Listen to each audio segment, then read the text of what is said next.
ஞானத்தை குறித்த சில அடிப்படைகளை புரிஞ்சுப்போம். ஞானம் என்றால் என்ன? What is wisdom? Wisdom is the ability to use knowledge practically so as to succeed in life. வாழ்க்கையில் வெற்றி பெறுகிற விதத்தில் அறிவை பிராக்டிகலாய் பயன்படுத்தக்கூடிய ஒரு ஆற்றல் தான் ஞானம். அதாவது அறிவு வச்சிருப்பது மட்டும் ஞானம் இல்லை. அறிவு வச்சிருந்தா ஞானம் இருக்குதுன்னு அர்த்தம் கிடையாது. அறிவு இருக்கணும். கடவுளை குறித்த அறிவு, நம்மை குறித்த அறிவு, உலகத்தை குறித்த அறிவு இருக்கணும். ஆனால் அந்த அறிவை எடுத்து அன்றாட வாழ்க்கையில் வருகிற பிரச்சனைகளை தீர்க்கக்கூடிய விதத்தில் அந்த அறிவை பிராக்டிகலாக யூஸ் பண்ணக்கூடிய அந்த ஆற்றல் தான் ஞானம்.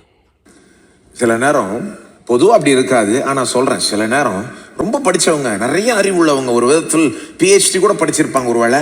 ஆனால் வாழ்க்கையில் வர ப்ராக்டிக்கலான ப்ராப்ளம் அவங்க ஒரு ஒரு வெற்றிகரமான விதத்தில் அவங்களால கையாள முடிய மாட்டேங்குது.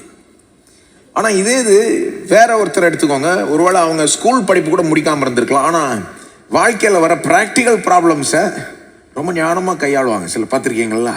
அப்போ அதுதான் அந்த வித்தியாசம். அந்த அறிவுக்கும் ஞானத்துக்கும் உடைய வித்தியாசம் என்னன்னா, இது ஞானம் என்பது அறிவை எடுத்து ப்ராக்டிக்கலாக உங்கள் வாழ்க்கையில் வர்ற ப்ராப்ளம்ஸை சால்வ் பண்ணி முன்னேறக்கூடிய அந்த ஆற்றல், அதுதான் ஞானம். வாழ்க்கையின் ஒவ்வொரு ஏரியாவிலையும் வெற்றி பெறுவதற்கான, சரியாய் வாழ்வதற்கான விதத்தில் அறிவை பயன்படுத்துவது.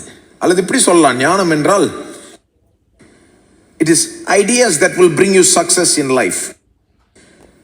வாழ்க்கையில் வெற்றியை கொண்டு வரக்கூடிய idea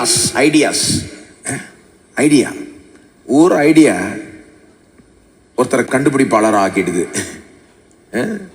one idea makes a person an inventor. சும்மா ஒரு ஐடியா வந்ததுனால ஒரு காரியத்தை கண்டுபிடிக்கிறாங்க, அதை கண்டுபிடிச்சி பெரிய ஆள் ஆயிடுறாங்க. ஒரு ஐடியா உங்கள் வாழ்க்கையை மாற்றிடலாம்.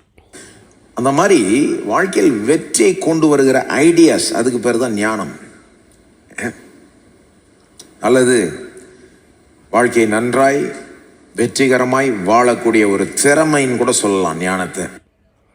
அன்றாட வாழ்க்கையில் வருகிற சூழ்நிலைகளை நல்லா புரிஞ்சுப்பது, அதன் மத்தியில் சரியான காரியத்தை செய்து வெற்றி பெறுவது, அதுதான் ஞானம். இந்த ஞானத்தினுடைய வேல்யூ என்னது? ஞானத்தினுடைய வேல்யூ, அதாவது எவ்வளோ மதிப்புள்ளது, எவ்வளோ முக்கியமானது, இது எந்த அளவுக்கு நம்முடைய வாழ்க்கையில் ஒரு வித்தியாசத்தை ஏற்படுத்துது, இதை உணரணும் பாருங்க. அப்போதான் இந்த வாக்குத்தத்தங்கள் மேலே ஒரு இன்ட்ரெஸ்ட் வரும்.